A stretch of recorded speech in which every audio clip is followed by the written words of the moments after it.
They're going to lay their eggs on the bottom of the leaf, and they're tiny little yellow eggs. The larva will hatch, but while they're little, what they'll do is they'll actually attach themselves and ride the back of an aphid as they devour it.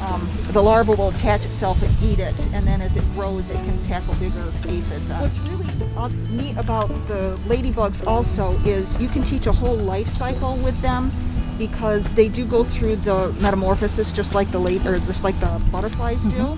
So you get your pupa, larva, molt, all that kind of stuff in there, but you also get the predator-prey aspect. But we encourage people to, plant pollinators, not use pesticides, and anytime you see a ladybug, grab your camera, snap a picture of it, and go to the Lost Ladybug Project. Just type in Lost Ladybug into the internet, and you'll pull up the Lost Ladybug, where they're asking citizen scientists to help them identify what types of ladybugs are out there and where they are. If you go onto the Lost Ladybug Project or the Ladybug Restoration Project, you can purchase the 9-spotted ladybugs to release in your garden. Right now, I would say hold off on it because we're getting a little late in the season. It would be much better to wait till the spring.